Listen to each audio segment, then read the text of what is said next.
militaires, et je salue particulièrement nos amis du 4e RMAT qui sont là aujourd'hui et pour lesquels nous avons une grande affection. Des autorités civiles, militaires et religieuses.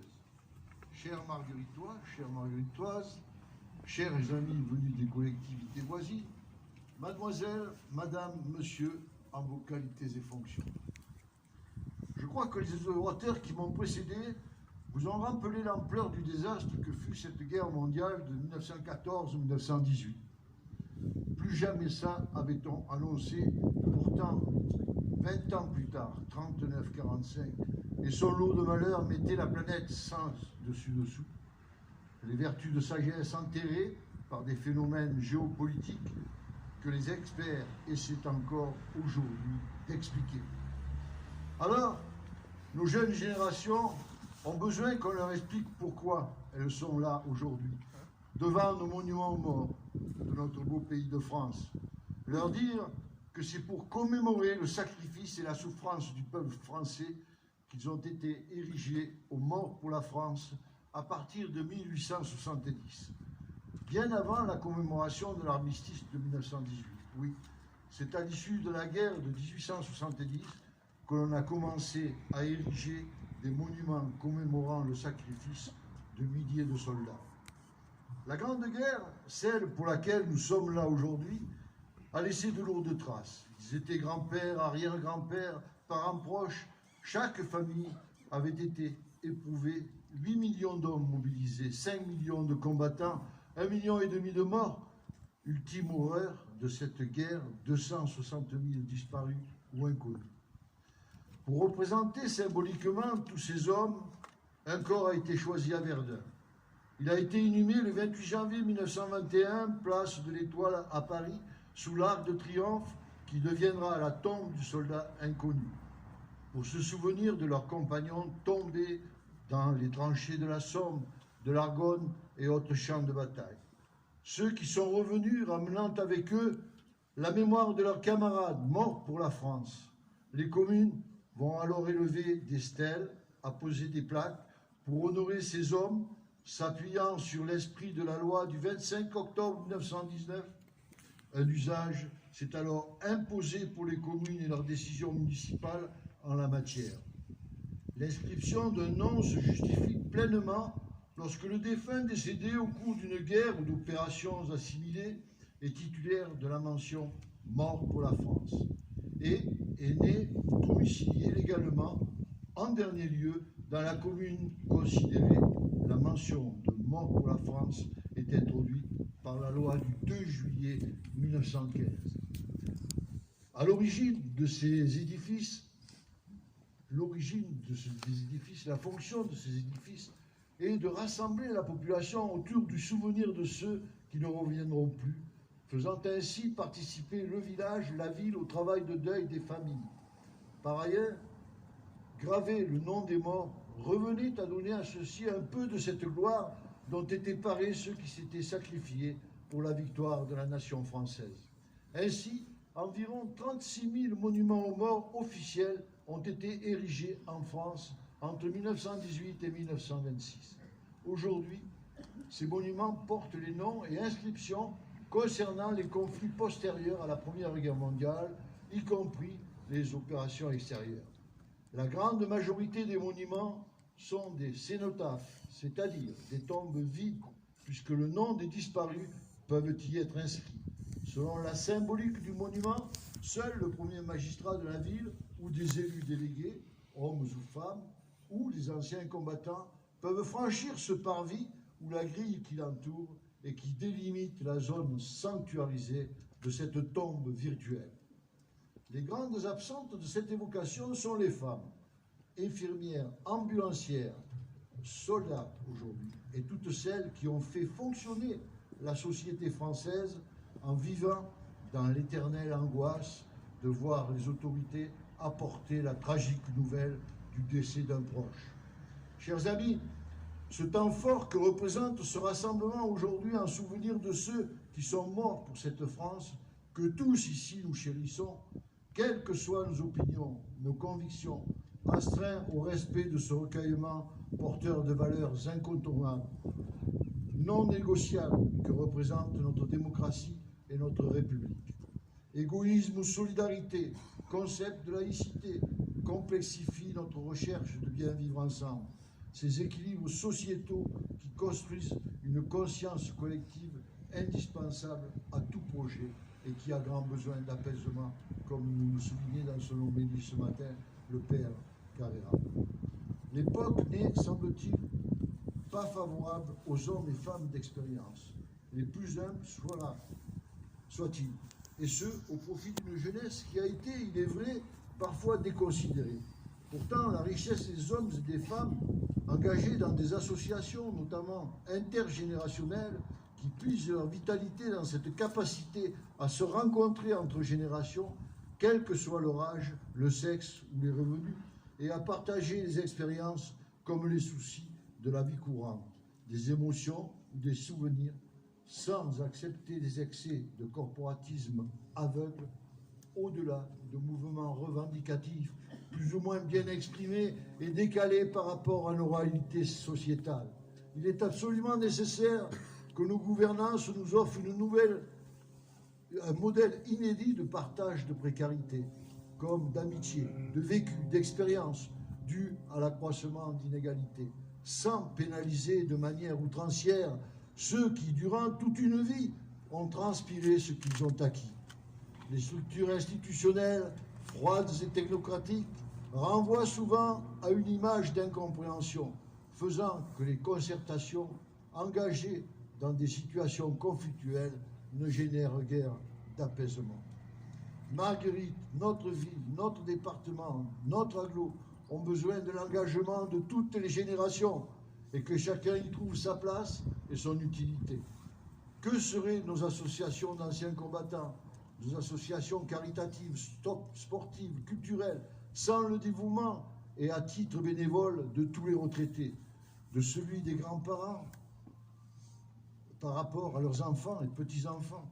Notre ambition, notre devoir, toutes générations confondues, doivent résider dans le seul fait de nous enrichir des expériences de tous et chaque fois qu'on le peut, d'apporter des conditions de soulagement à ceux qui se trouvent confrontés à la peine, à la maladie, à l'isolement, à toutes sortes d'adversités.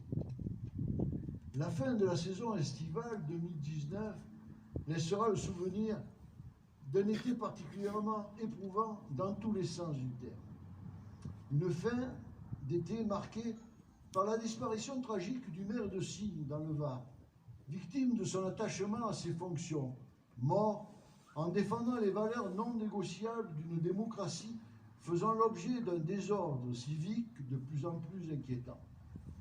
Victime de son engagement au service de la République, victime de son attachement indéfectible à son territoire, son bassin de vie, son souci constant de préserver son environnement, attaché qu'il était à l'intérêt général. Comment peut-on justifier cette disparition? Résultat du simple fait d'avoir voulu neutraliser l'incivisme de contrevenants sans scrupules, sans morale, sans respect des règles élémentaires que nous impose la protection de l'environnement. Mort pour avoir voulu empêcher un dépôt sauvage de déchets en pleine nature au milieu de son territoire dont il se sentait le premier responsable. Il est impossible d'évoquer cette tragédie sans admettre que notre conscience collective se dégrade. Il ne se passe pas un jour sans que nos bus soient caillassés, sans que les pompiers, nos gendarmes, nos policiers, nos médecins, nos élus soient empêchés d'assurer la sécurité de nos administrés, sans que les uns ou les autres nous soyons insultés, menacés ou agressés physiquement, sans que nous soit reproché le combat quotidien que nous menons pour faire respecter les stationnements interdits, les déjections canines, l'échappardage de nos mobiliers urbains, la réglementation d'enlèvement de nos ordures ménagères. Oui, oui, madame, oui, monsieur, cher Margueritois, le drame de Signes nous renvoie aux mœurs actuelles, à une décadence sociale qui surligne un recul du respect d'autrui, quel qu'il soit, et l'attitude de quelques-uns qui refusent toute forme d'autorité, qui refuse toute réglementation et une forme de règle collective. L'incivisme monte en puissance, nécessitant de plus en plus, chers amis, de rappel à la loi et de véritable solidarité institutionnelle.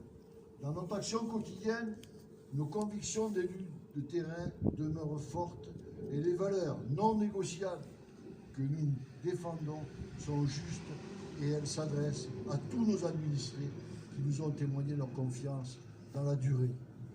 Si nos pouvoirs sont délimités par les lois de la République, nos devoirs résident dans l'exigence des proximités avec nos habitants. La force qui m'anime aujourd'hui est celle d'un élu de terrain, malgré toutes les responsabilités qu'elle implique, avec la seule volonté de ne pas se décourager malgré l'adversité et, si possible, mettre à profit énergie et envie de rassembler, favoriser une citoyenneté active dans la construction de la cité, avec ce sentiment d'attachement à nos valeurs républicaines et cette attente de protection nécessaire à toute efficacité face à un incivisme croissant. Dans notre beau pays de France, comme dans toutes vos associations, faites en sorte, chers amis, que les brassages intergénérationnels soient d'actualité. Chers anciens combattants, continuez à apporter les éclairages de vos expériences, de notre histoire, dans nos structures éducatives avec objectivité, à partir de témoignages vécus ou de projets de vie bien établis. Associés à la vitalité de nos jeunes, vos expériences de seniors sont les garantes de notre attachement à la République. L'équilibre et le dynamisme de vos associations doivent, à mon sens, reposer sur la compréhension et le respect mutuel. Cela, chers amis, s'appelle tout simplement la fraternité. Un volet de notre devise nationale qui ne doit jamais être oublié. Certes, l'avenir n'est jamais que du présent à mettre en ordre, mais, comme l'affirmait Antoine de Saint-Exupéry, nous n'avons pas à le prévoir, mais nous avons le devoir de le permettre. Vive la France, vive Marguerite, vive la République.